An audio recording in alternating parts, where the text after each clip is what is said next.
Hello, everybody, and welcome to the Focus on Gaming podcast, episode number 108. I am Martin. Hello, Duncan. Hello, I am on different hardware. I should just note if anyone is noticing that there is a sound difference to me. I'm on my phone rather than a laptop, but hopefully at some point I'll get back on a laptop. But Yeah, you sound all right. Yeah, because it's that's good. recorded from my end, so hence why. You do sound a little different tonight, but we can still just about hear you. You can still hear my beautiful West Country You accent, can you? You are coming from the Somerset. Somerset, so sometimes you might have actually heard of these gaming things. I know. You just use a stick and a hoop, don't you? We just got the PlayStation 1 come out recently.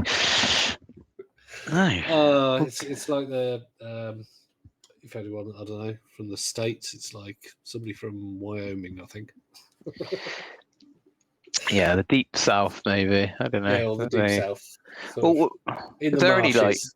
games where you got the characters with West Country accents? I don't know. Can't think of any off the top of my head. Oh, what was I watching recently? The West Country accents like that. I was watching Beyond Paradise. It's not really an international thing, but no, I don't really know any. I mean, it sort of sounds similar to the piratey kind of thing, doesn't it? Yeah. Do you know why?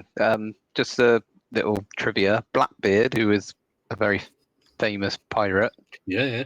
is from Bristol. Well, so that's why, because he had a Bristolian accent. That's why be scared of my ship, yo. So they just based all pirate voices on Blackbeard, and that's hence why they've all got like West Country, who are like pirate. So that was a QI thing, was it? The first one to do the "ooar" kind of thing was an actor called Robert Newton. There you go. If you want, people want to look him up. That was from QI. I don't know that myself, but yeah. So it wasn't. Okay. No, was it Robert Newton? Something like that. But yeah, I'm gonna Google that after the podcast. I'm gonna Google, are there any West Country characters in video games, and tell you on the next episode. Well, not the next episode because we've got an interview, so it'll be a bit odd to bring that up in the interview. But the episode after the interview. Well, anyway, so all right. So you have actually got the PlayStation 1 overs in your neck of the woods, but you do also have Game Pass, don't you? We do have internet as well, so which helps to have Game Pass. And I have been playing some Game Pass since we. So I played Gears of War Reloaded, which I think came out end of August. I suppose we should say as well that we missed a week. We have missed a week because we just life gets in the way sometimes. So, but we're back. Yeah. I started a new job, so that's why I missed why I wasn't here last time. But yeah, I played Gears of War Reloaded. I played that with my friend. We played co-op online, and we're on the 4th act. So we just put the EMD down that mine. Mm-hmm. So did you play the Locust or whatever? I can't remember what they. The Locust. And that was meant to kill him all, but we found out it failed, and now we're carrying on with the game, which I'm glad it did fail because it would have been a short game otherwise. So we're now starting. Everything's fine. So we're on Act 4 now. So we've had a run in with what's that thing where it can't see you, but it just runs at you? Okay, they're like the berserker. So we Yeah. had that run in. I think that was on like Act 2, but I think if my memory serves me right, I think you do run into it again, and this time you don't have that gun to kill it. So I think you actually have to the Dawn of War. Yeah, the Dawn of War, where you can just satellite from above them. Yeah. So yeah. Did you play Gears of War when it first came out? Was it 2007? Yeah, I did play it with the same friend I'm playing with it now. We'd have been, I think would have been at like secondary school when the original one came out. When did the original one come out? What year was it? I believe it was 2007. If it was 2007, we'd have been like 18. Checking that. 2006 in North America. End of 2006. And so 2006 it came out. And then it would have been like maybe last year of school / college. But yeah, we played it, the original together, and now that's why we're doing it again. But I've started my new job and I haven't gone back on it for like over a week because of my new job. But hopefully I'll get back on it because it'd be good to complete it again. So and it's good. This is not the first. Is this a remake or is this a remaster? Because we've already had the Ultimate Edition, haven't we? And that was a remastered version, so it was slightly prettier and worked. It was on the Xbox One, so it worked a bit better. Now, I've started this as well and played through. I think the first 2 acts. I think, and I'm just like, I already know what's going to happen, and I already own Gears of War. I already own Gears of War Ultimate Edition. I can't see the point in this. I don't know what the point is, because one reason why this game was so good was not just because it played well, but was because in 2006 that game looked amazing. Absolutely, this was just after PS2 and whatnot had been the king.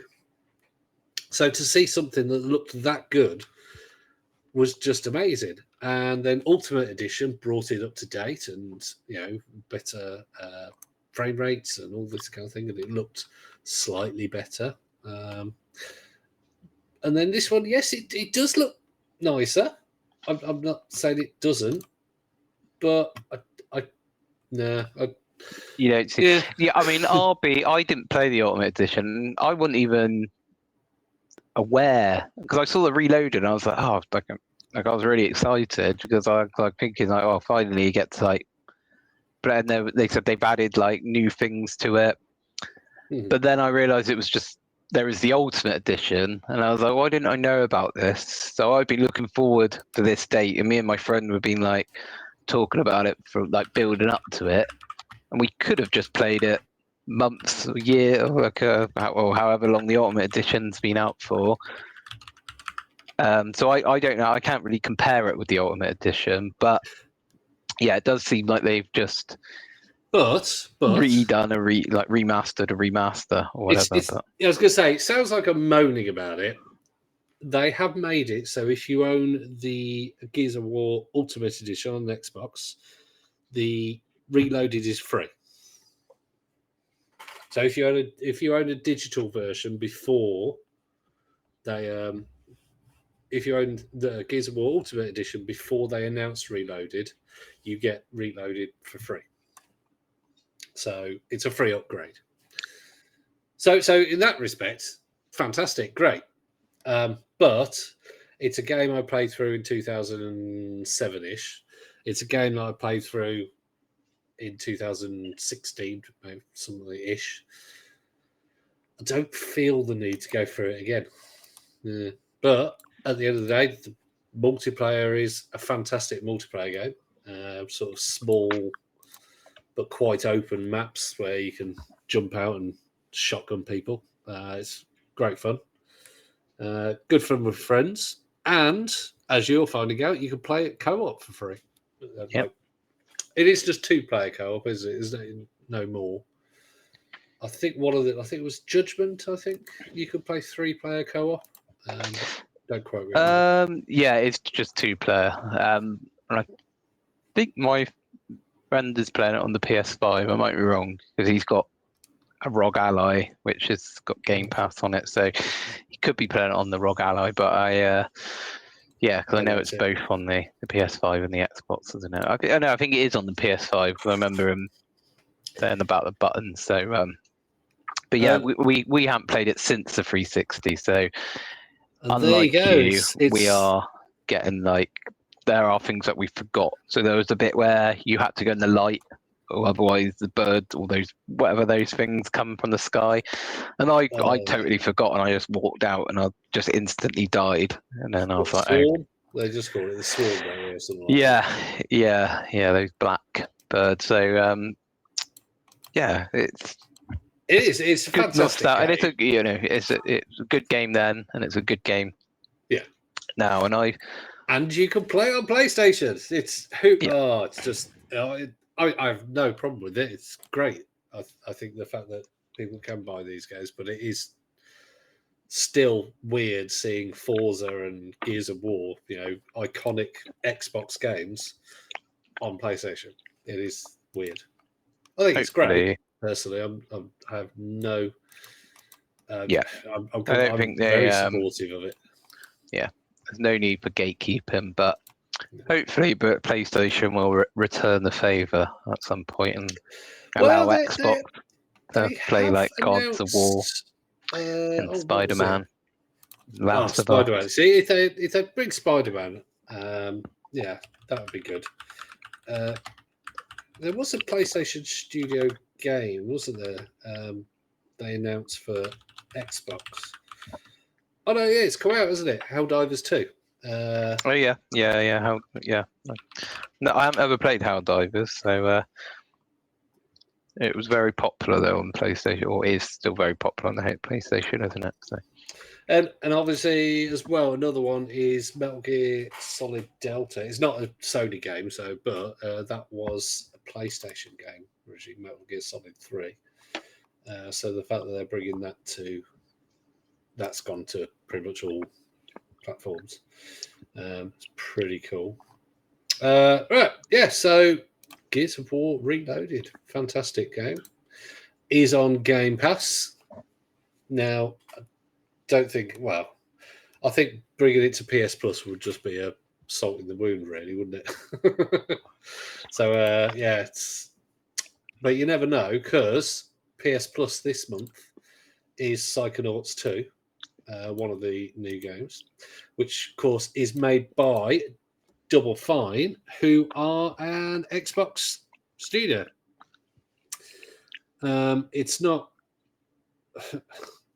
surprising that it is available on PlayStation, because it was available the same day it was launched. But the fact that it's now a, in inverted commas, free game with PS Plus, that's just really weird. But it's a good month for PS Plus. 3 games. You got Viewfinder, which is a fantastic puzzle game where you use pictures to create paths and routes to complete a level. It's really weird, but hard to explain. You have to play it or watch a video. Are you eating something? I am. Yeah, I was trying to be quiet, but no, we could just hear smacking lips constantly. I'll mute myself next time, but yeah, I'm finished now.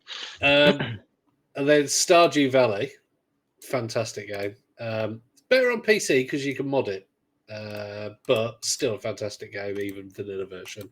And then Psychonauts 2 is on PS Plus, so pretty good if you got PlayStation. Very good game. So Psychonauts 2. Yeah, I found it quite hard sometimes to find where I was going. I got lost quite a lot, but I think that's just my old age and just generally getting lost. Yeah, I'll walk into the kitchen and don't know where I am sometimes. But Psychonauts 2, great game.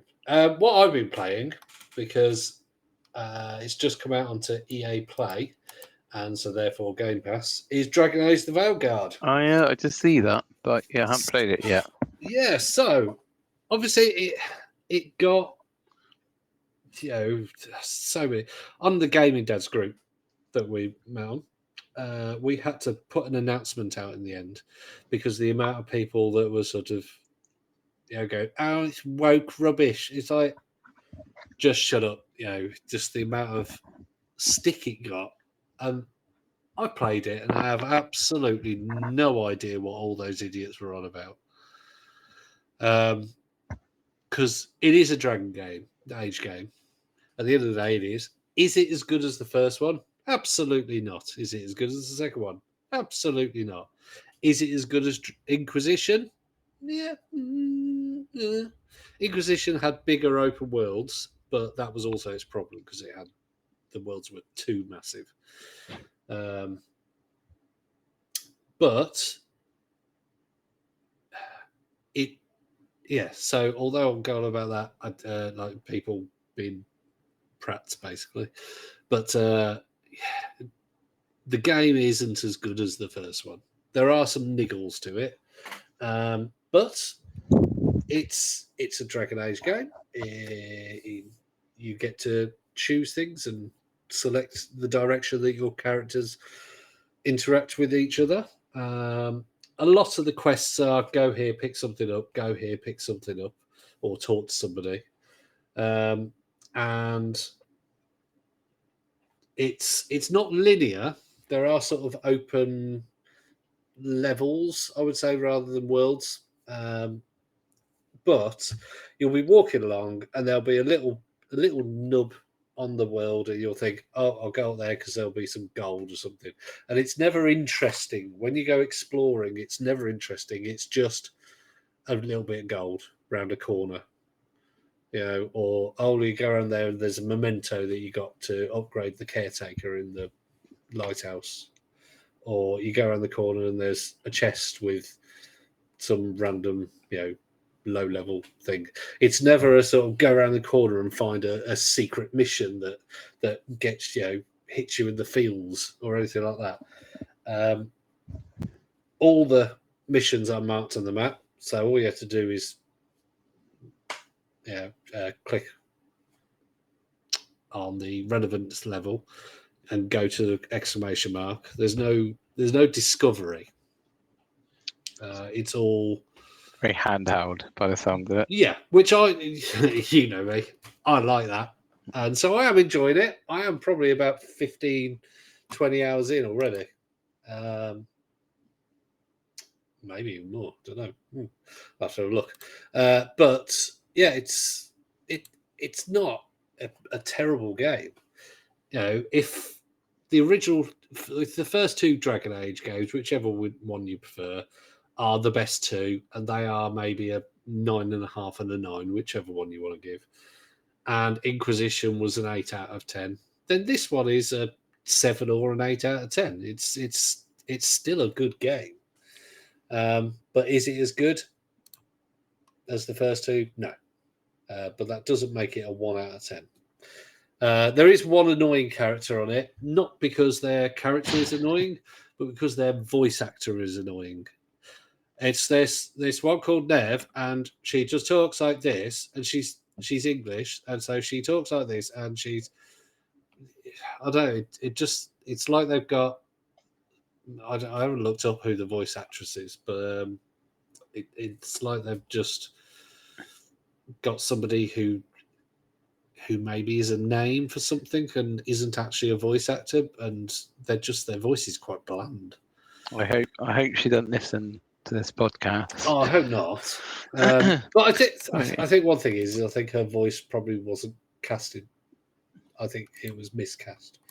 Okay. I'm not expecting a. The thing is, it's not the tone of the voice or anything. It's talking like this a bit. Oh, hello, Rook. Oh, yes, that's lovely what we're doing now. Oh, look, there's a fight over there. We better go and join the fight. So really put some emotion in it, love. So I don't like that voice, but all the rest of them, pretty good. Obviously, I pick all the sarcastic responses when I'm choosing what to say. Pretty much every time, without fail. I don't even bother looking at the other ones quite often. You want me to give the empathic response? Nope, sarcasm. Oh, look, I can be really sympathetic and nice. Sarcasm. Every time, without fail. But did you like the other Dragon Age games? The second one is my favourite. As is a lot of people's, but it was a very long time ago because I think that was out on was that 360 or was it Xbox? I can't remember. 360, but it was out, 360, yeah, it was out a while, and I did get Inquisition as well, but I didn't like that as much. But 2011 Dragon Age 2. Yeah, yeah. So no, Inquisition was not as good. They thought bigger was better, and unfortunately, it wasn't. Then also they did that little like the battle, the online battle thing that you could do, and it was just it was pointless. Dragon Age Inquisition was 2014.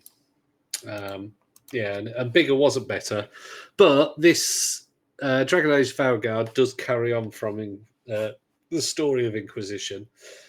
So, spoilers for Inquisition. At the end of the game, one of your companions, Solus, it turns out he is sort of an elven god known as the Dreadwolf. I can't remember what the actual elven name is, but anyway, and so he buggers off to do something at the end of Inquisition, and it turns out what he's doing is he's bringing down the veil, which is like a magical barrier that keeps all the elven gods and the blight out of the world. And he's starting it off. The premise of the game, Veilguard, is that it starts off with them stopping him from bringing down the veil because he's the baddie, or is he? Yeah, I'm gonna have to play it now to find out. You've left me on tenterhooks by saying, "Oh, is he?" Yeah. Well, you find out within about an hour. Okay, that's good. What's going glad on? I don't have to be on tenterhooks. You don't have to get to the end. I the think, suspense. Yeah, I think I might be maybe halfway through, maybe a third of the way through. But that's in terms of trying to get everything. I'm trying to get all the collectibles and such. So you could go through the story quite quickly then, if you. Yeah, I think so. Especially there is a storyteller mode which puts everything on really easy. I found it so easy that even I turned it up. Wow. It's literally, bosses come along and I'm killing bosses within 30 sequends. Kind of thing. What a little bit of a challenge, don't you? Even on the easy. Exactly, and it's quite, and because it's more action based, I think the only reason you need to pause it most of the time and use tactics would be if you got it on the hardest level, or I think there's about 5 levels, so probably the top 2. I've got it on the one from the bottom, and it's still very easy, and I'm not being tactical at all. So if you want an actual challenge out of I think it's 5 difficulty levels, you want either the 3rd, 4th, or 5th. But I would say probably 4th or above if people find things easy. I don't know. But I'm just there for the story and running around and collecting things and that kind of stuff. And yeah, it's scratching that itch at the moment. I will go so far as to say I'm enjoying it. Yeah, you did not let the Game and Dad reviews, or some of the Game and Dad reviews, put you off. What it was all these people going, "Oh, it's all woke rubbish because you can choose the pronouns," and that's pretty much it. And there was like similar criticisms of Oblivion, wasn't it? Because they changed with the remaster. I think they changed something on the pronoun or the gender or something. And these are the people who dare to call people snowflakes. It's like, hang on, what? You mean all you have to do is pick or don't? It automatically does it. When you pick the male body, it's got he, him. You just leave it. whatever. Nobody cares. Oh, so it's an all right story. The acting, for the most part, is okay. I wouldn't say I'm as invested in the story as the first 2 games, but it is carrying on and giving us closure on what happened after Inquisition. So yeah, if you got EA Play on any platform, go and play it now. It's free on there. So I did do a little bite size about it because I don't know if you've heard this, because obviously it hasn't been talked about at all. Nobody's playing it, obviously. Hollow Knight, Silksong. Are you interested in that one? Yes, I did. I played the first Hollow Knight, which I enjoyed. Because that's on Games Pass. But yeah, the Silksong is coming out on the Alloy X, isn't it? It's out now. It's out on everything. Huh? Yeah. Is it on Game Pass? It's on Game Pass. I have not been on Game Pass for over a week, I think, last time I played. Well, yeah. It came out on September the 4th, and it crashed Nintendo Store, Xbox Store, Steam, and the PlayStation Store. They all crashed because of the amount of people downloading Hollow Knight. Wow. Yeah. Now, I'm gonna do the thing that you can imagine now with a game that's a tough as nails Metroidvania. I don't get the hype. Okay, it's a good example of what it is, but is it a game of all time like people are making out to be? I don't know. I like the original. I haven't, but I did find there were times where it was really tough, and I don't mind difficult games, but yeah, I guess maybe it's because when did the original come out? It was a while back, wasn't it? So maybe it's the weight that's. Yeah, well, what it was, Hollow Knight originally was 2017. So Hollow Knight originally, it was meant to have DLC called Silksong, and I think it was announced in 2019, or maybe that it was going to be a separate game in 2019, and it sort of went quiet, and then there was some. More news here, more, a little bit snippet of information here and there. And there were some people thinking it was never going to come out. And then, was it Xbox Direct or something? Or something with Xbox, I think. And I think they've advertised it in quite a few, like the PlayStation ones and all this kind of thing. But they announced, I think not long ago, I think it was only about 6 months ago, that it was coming to Game Pass day one. And since then, it's out on every single platform now, you can imagine.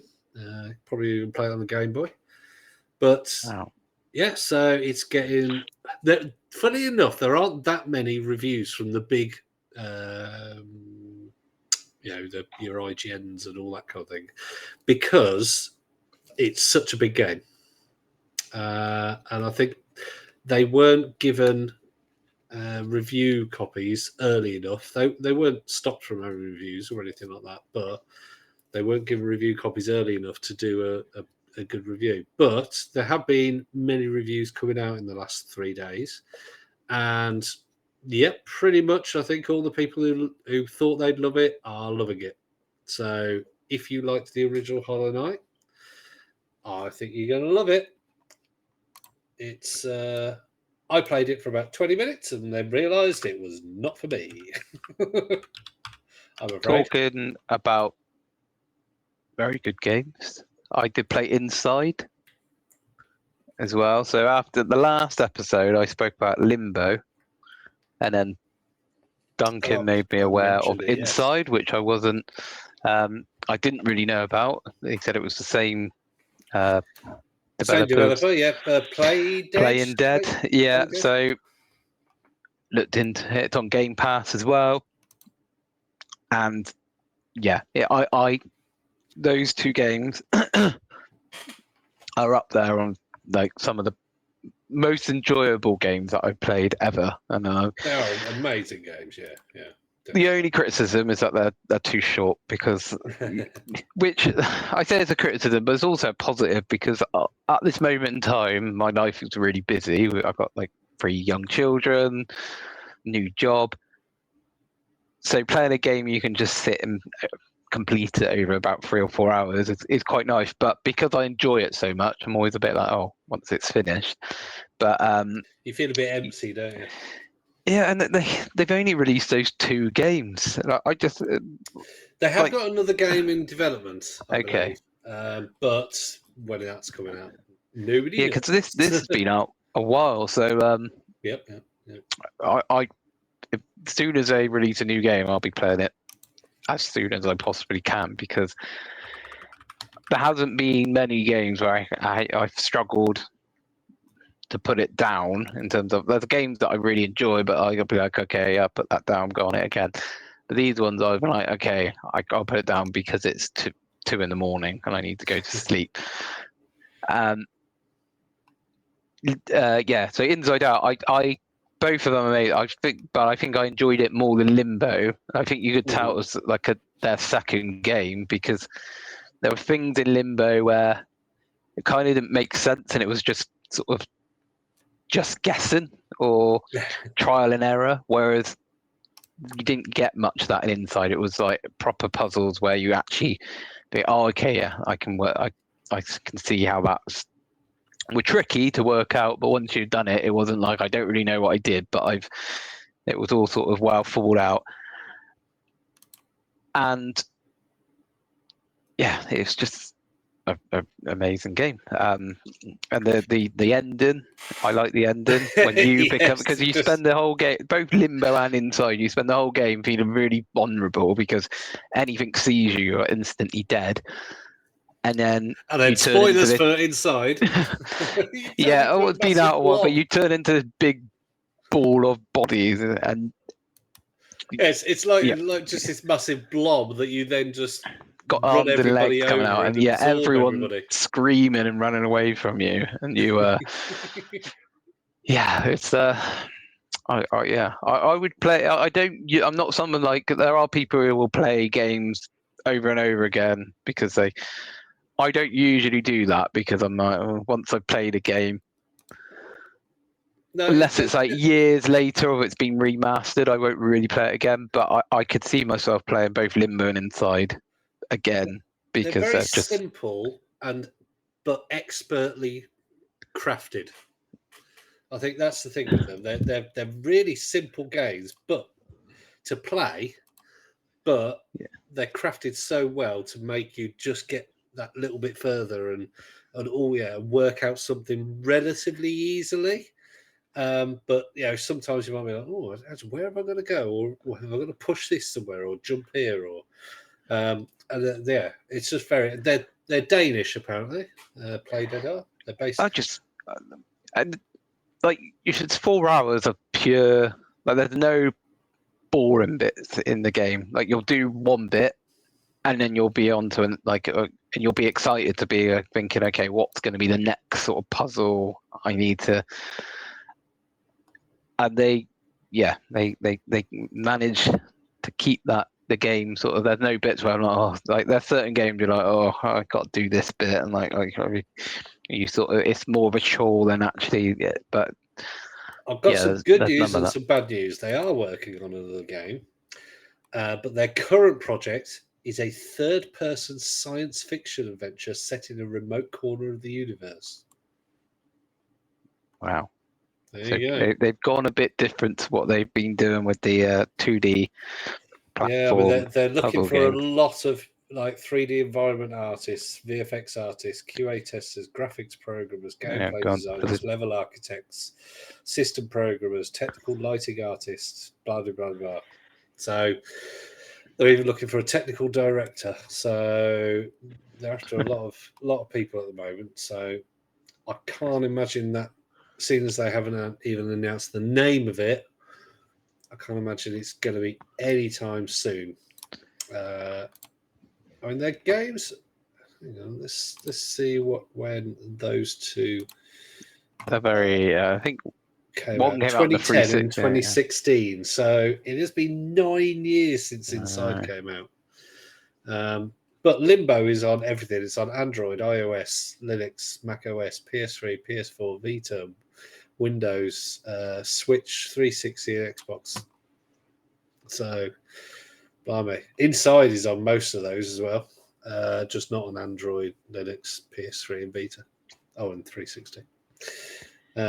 Yeah, no, they're fantastic. They're fantastic games, and hopefully, third time's a charm as well. We'll get another good one. Well, I've got one little surprise hit. I think it should be a hit. It's on Game Pass as well because why not? It's definitely a game that I would not have touched if it wasn't on Game Pass. But it's called I Am Your Beast. Now, apparently, it came out on Xbox in earlier the year, like this year. But it's a first-person. No, it's not a shooter, but it's very basic graphics. But you start a level where you would normally you can run along trees and really fast. It's really fast-paced one anyway, and you have soldiers, and now these soldiers you can punch. If you have a knife or a gun or something else that you can throw at them, you can throw at them and then stomp on their head to kill them. And then when they drop something, you can pick that up and you can shoot other soldiers or throw a gun at the soldiers and then stomp on them, or if you just knocked them over. And it's a really fast-paced. It makes you feel like John Wick, and you're timed with each level because you have to kill as many or do a certain mission, like activate some laptops in a level or something like that, and then kill as many as people as needed because otherwise you will die, and then get to an exit all within a certain length of time. So you can't just sort of hide around a corner and then duck around and shoot somebody or throw someone. You have to run at them, get the first one's gun, shoot the first soldier that you see, then throw the gun at the next one, stamp on his head, get his knife, throw that into somebody that's standing on a like a cliff above you, and then hope that there's nobody. When you run around the corner, punch somebody in the face, get their knife, throw it in, and it's just they're really good because they're levels that only take about say a minute at most, and they're timed, and afterwards you get how many kills you got and what kind of kills. So whether it was throwing a knife at them with an exploding barrel or something like that. And so there's loads of different ways that you can do each level, and I'm presuming that there is. I can't actually remember if there's leaderboards, but you have certain achievements that you can get with each level, where it will say there's one level where it says don't kill anybody, and it's like, oh, you got to then work out how to do that level without dying. But then there's another one where you have to kill. If you kill everybody, you get the achievement. So yeah, it's really good. It's on Game Pass. I'm presuming it's on PC and other game platforms as well. But yeah, it's really good. I Am Your Beast. I'm just looking it up. 2024 video game. Yep, it's on Steam. So yeah, and it's shadow dropped on Game Pass. It's got a very overwhelmingly positive on Steam. It came out at the end of 2024, so about a year ago. Sounds good. Yeah, fantastic. And if you've got Game Pass, why not play it? Don't understand these people who sometimes be like, oh no, I don't bother looking at. I've got Game Pass, but I just have it for this game. It's like, well, why don't you just buy that game? I'm somebody who, I do have time to play lots of games, so I don't have time to play lots of games a lot, but I have time to play lots of games, and I love the fact that I can pick from about 400 games that a lot of them I may not have touched. Otherwise, fantastic. But I'm afraid I won't be touching Silksong again because it's not for me. It's too hard for me. I can't. And when I died about, I think, 3 times and got sent back to this little old lady that you get to first, I'm like, yeah, no, I can't remember this. my 7-year-old had a go on it, and I was like, okay, yeah, go ahead. I was like, if he gets further than me, I'm going to be so gutted. Luckily, he didn't. He didn't even get to the old lady bit, so I was quite happy with that. He couldn't even, because obviously you have to hold down jump to jump higher. He couldn't even work that one out. He was like, I can't jump up on there. There's nowhere else to go. I'm like, have you tried holding down jump?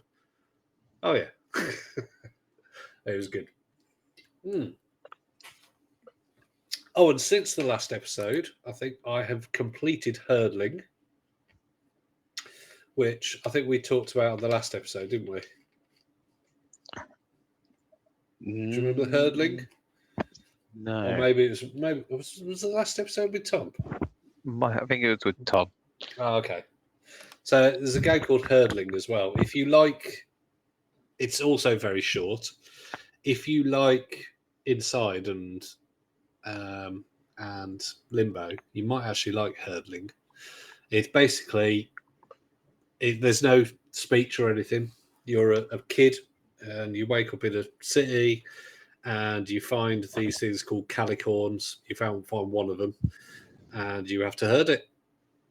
And you walk through a city finding more of them, and then you walk through countryside and find more of them. Then you walk through a forest, I think, and whatnot. So yeah, I think from start to finish, if you do it quickly, you can probably finish it in 2 hours.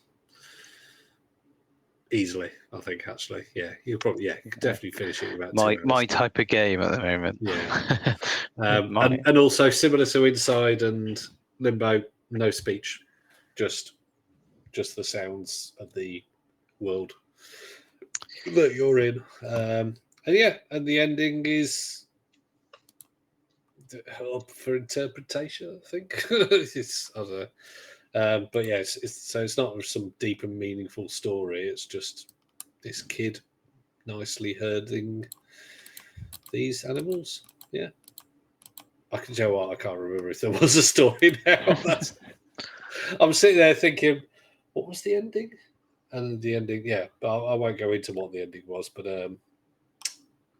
yeah, no, it's quite good.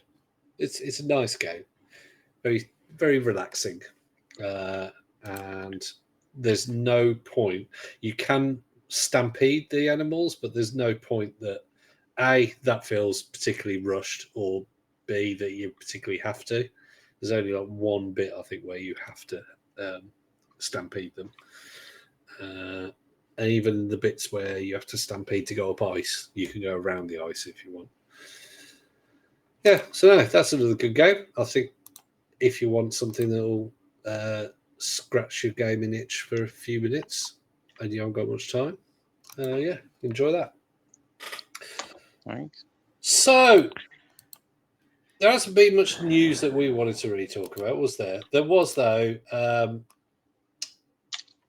something being found in some code or whatnot, and it's to do with Valve. So Valve's it's their Steam overlays, VR overlays, are now being renamed to frames. And in some code, somebody's found out that I think it's their is it Fremont thing? There was something that was project name was Fremont. And it's been found now that it's called Steam Frame, and it's an all-in-one VR headset that is going to be released this year. Mm-hmm. So, again, it will be the same as the Xbox and all these kind of things. The ROG Ally Xbox X or ROG Xbox Ally, whatever order it goes in. it'll all be about the price, I think. If they're trying to beat the Meta Quest, it needs to be powerful enough, I think, to play a lot of games. I think it needs to be powerful enough to play Half-Life Alyx. That's what I think is. I think that's the bar that they need to set, but it needs to be within the realm of the Meta Quest 3. You know, if they come out with some $1,000 headset, yeah, it'd be pointless. Yeah. What would you be interested in? Anything? Say they, I don't know, came out with a £400 VR headset that worked with Steam VR. Probably not, just because I just don't think there's enough games on VR. I mean, if I had £400 to spend, I would be putting it towards the new ROG Ally Xbox X, whatever it's called. Whichever order it was. Nothing against VR. I always enjoy it when I play it. Like if I don't know if my friend still has it, but he had it. I met a Quest, and I would go round. It would be good fun, but I don't know why I haven't caught on. Really, you need to have, I think, two of them, or have a friend that's got one as well, don't you? Because there are multiplayer games that are, quite good fun, and there are a lot of games now on things like Meta Quest, but the problem is that they're all. It's the equivalent of having a mobile phone versus a computer, like a PC. You're never quite going to have the same standard of games on a PC. I mean, you've got great games on mobile, and it's the same with the Meta Quest. Is that they're all, mostly. I mean, there are some very good ones on there, but they are mostly experiences and games that you probably play for half an hour and then be like, oh, that's enough of that. There are exceptions, but with PC, there are thousands and thousands of games that you must play if you're a gamer, and there just isn't that with VR at the moment. So that's why I think a Steam one would be better, because the Steam one does have a lot more. Steam VR has a lot more VR capable games. Now you can connect MetaQuest to your PC, but then you've got to have a PC. Now, if this comes along and they go, yeah, here you go, here's a standalone VR headset that you can play Half-Life Alyx, and we're going to have the capability to play games on this VR, on this, like a verifying system, like the Steam Deck Verified, and all these games you will be able to play on VR. I think it'll work really well, because there are a lot of good games out there. It's just it needs more people interested in them. But would you get one, Duncan, if the price is right? If the price would you was be right, interested? Yeah, I mean, if they came out and there was the Steam VR headset and the ROG, I did look it up. It's the ROG Ally Xbox X. If they were the same price, I would get the ROG Ally. Not only because I have Game Pass and all that. Don't forget, with most VRs as well, you can have giant versions of things like Game Pass. But you can only play the cloud-enabled games. But it's the fact that with my Steam Deck, I can plug that into my TV and we can all sit around and play emulated games or play Jackbox or something like that. Or I could just go, right, here you go, and pass it to my son or a friend. Whereas with VR, we've got a Quest 2 here, but that's my stepson's, and it's got his prescription lenses in it, and that's what I'd have to have as well. I'd have to have my prescription done into lenses so I could see, because I've played on Tom's VR, and it's hard for me to focus, kind of thing. So I'm sitting there, you know, the typical thing where you people who can't see very well scrunch their eyes up and get close to something or something like that. Now I'm sort of doing that, but in VR, and I'm like, hang on, I've just got to focus because I have to change my focal length of where I'm looking, and it's difficult sometimes. So no, I don't think I'd get one unless it was cheap, because I think the thought of having a standalone VR headset that can play something like Half-Life Alyx, if it can do something if it is that powerful. Because Half-Life Alyx is quite a power-hungry game. If the price is right, then yes, I would consider it over the ROG Ally. Xbox. What they should do is just have something like a Steam Deck. So if you just wanted to play your standard home console games, you can, but also there's like a VR mode if you wanted to. Then you could have the best of both worlds. Then and then you.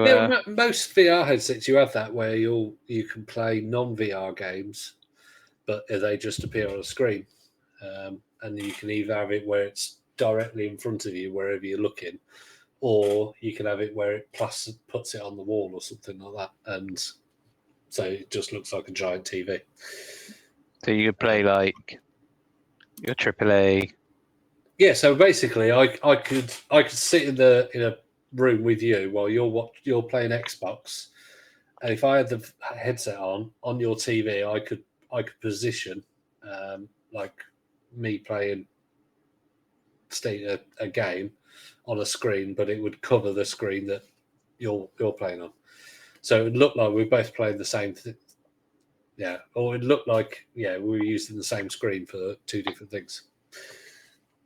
But MetaQuest doesn't have Game Pass, does it? Yeah, no, MetaQuest does, but you can only play the cloud-based games. Okay. So you did say, yeah. So that would be the same for. Can you connect like a normal controller to MetaQuest, or are you having to play these games? Yeah, it's got Bluetooth. Yeah, it's got Bluetooth, so you can connect via Bluetooth. So you could play so you can play any Game Pass, so long as it's on the cloud. Yeah, you can. So again, it'd be based on your internet connection then, wouldn't it? In terms of... Yeah, and Tom, I think, has got a thing where it runs. Yeah, I mean, you can have remote desktops and all this kind of thing. So you can basically use your PC through your headset on Quest and other ones. But if you're doing work, do you really want to sit with a headset on your head for an hour and a half or whatever? Yeah, there may be like a console where you don't have to have the headset. So if you want a VR, you put the headset on.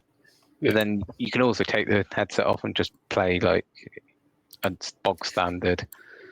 Yeah, I mean, some games are very different. Like Hitman VR is very different to non-VR Hitman in terms of controls and what you can do and all this kind of thing. But there are a lot of games like first-person games which really are just different controls for the same game. So if you could have something where it would seamlessly go, oh, do you know what? I don't want to play VR anymore. Yeah, whip it off. That would be good. But it'd be interesting to have Tom's a bit, because he's a very big fan of VR, isn't he? So it'd be interesting to see what Tom's. He's got the MetaQuest 3 and the 2, I think. He's got both of them. And the Nintendo Virtual Boy as well. I think he's got that. Yeah, he's got a Virtual Boy. Oh, and he's got PSVR 2 as well, I think. But which, believe it or not, that still exists, yes. And I think, because Tom's opinion is that these glasses things will take over the world at some point. These smart glasses. Yeah, well, he's very hopeful for the Meta ones that they announced beginning of this year, I think, because of the controls and everything. But that is the thing at the moment. The thing with Google Glass, why it failed was because it couldn't do enough. It was not if they'd gone, right, we're not going to release this to the public. This is a prototype. Here you go, kind of thing, and send it out to a few YouTubers or whatever. If they'd done that, people would have been, oh, this is exciting, kind of thing. But because they released it as it was still a prototype product, but they released it to the public. People just took the mick out of it. If they'd gone, right, that's the first iteration, but we're going to develop it and then release it. I think by now we could have had quite a good, I'll say headset, because it is, although they're glasses, it's still a headset. Yeah, because you imagine walking along, and not only are you able to get the basic things like your routes and or whatnot, but imagine with Gemini or Copilot or whatnot nowadays, with your AI walking along the street and going, okay, Gemini, I want to play Monument Valley, and you can maybe use your hands or something in front of you as if it's a controller. That'd be great. Yeah, difficult while you're walking down the street. You'd be like bumping into people. But with Google Glass, you could still see it ahead of you. Well, you wouldn't be paying attention, though, would you? No. You would walk out. I'm terrible at multitasking. I don't think I could do a Asda shop or something and be playing a video game at the same time. But I guess I would speak to people who could do that. So, especially driving along the road, you'd be like, "Oh, there's somebody wearing the glasses. Watch out! Walk into the road." Driving home, playing Forza on my glasses. Yeah, can you imagine? Yeah, you'd be able to have cloud-based gaming.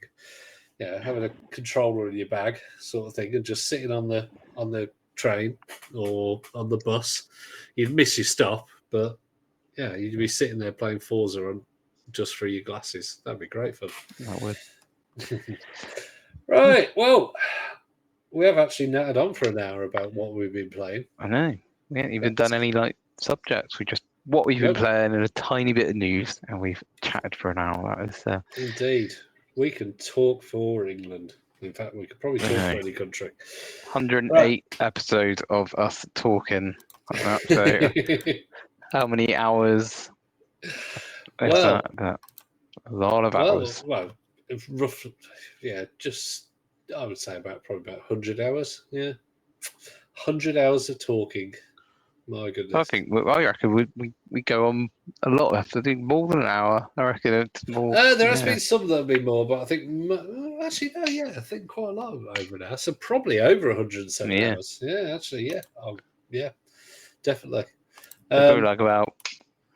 I do like 5 days of. If you watched episode 1 to episode 108 without the stopping, you can get about 5 days worth of us nattering on. Well, I do like to natter, so I do apologise for the fact that probably out of the 107 plus hours, there is probably 95 of those of me just nattering on. 100 hours of you, 4 hours of me, 3 hours of Tom. Well, if you want me to shut up, message us on our Facebook page, or go to www.focusongaming.co.uk and find all our episodes there and links to our pages. And we got an interview next week. I won't say. Hopefully. Probably all going well. I won't say who it's with. But we got an interview at the moment. Looks like it's lined up, but see until it happens. Anyway, right. On that note, nice to hear from you, Tom. Tom. Martin.